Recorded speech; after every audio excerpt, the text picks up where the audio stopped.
Em nome do Pai, e do Filho e do Espírito Santo. Amém.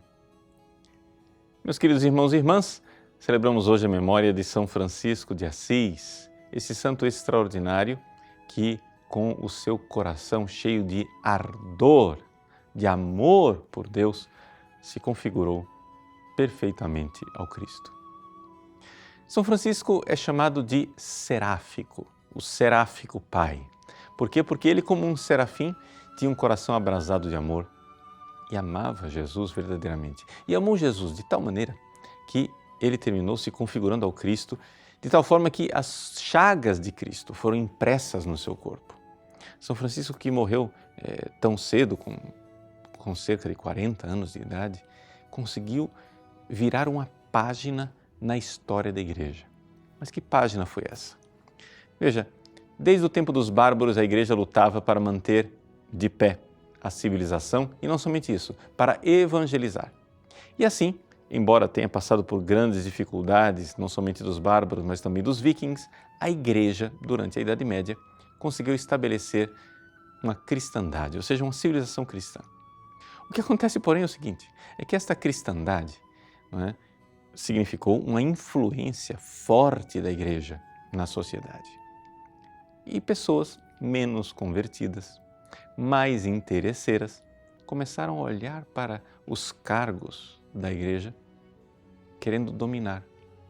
E aqui, na sociedade da época de São Francisco de Assis, a Igreja vive um grande drama.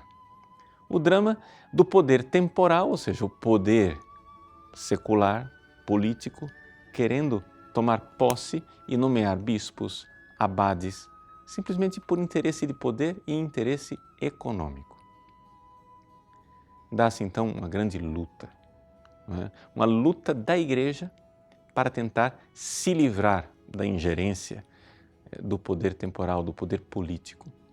Essa luta, na verdade, ela só vai terminar depois no Concílio de Trento, quando a Igreja finalmente se livra destas injunções mundanas na nomeação dos bispos e dos abades.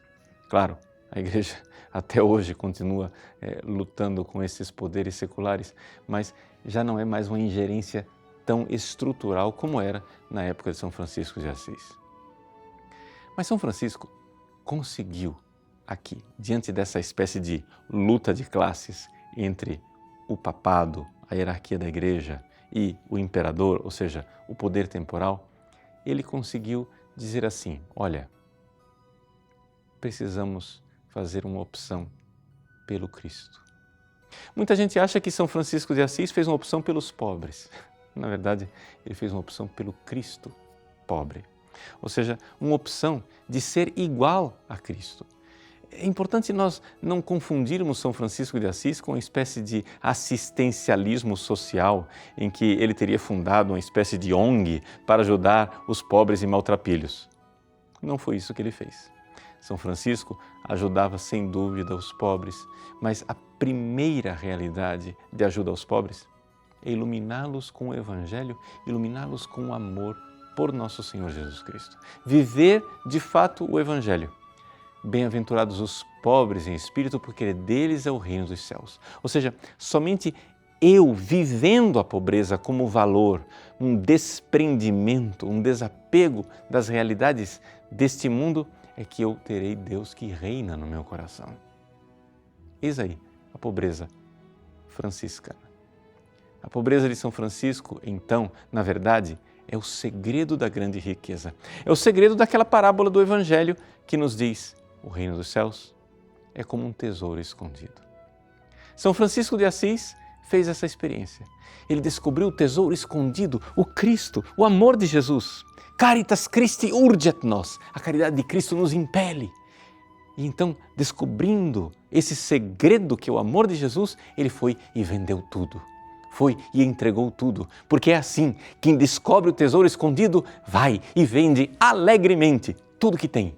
São Francisco de Assis, o santo da perfeita alegria, a alegria de quem descobriu o grande tesouro, o amor de Cristo, esse amor ardente de um coração seráfico.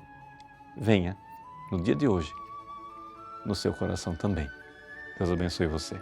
Em nome do Pai, e do Filho e do Espírito Santo. Amém.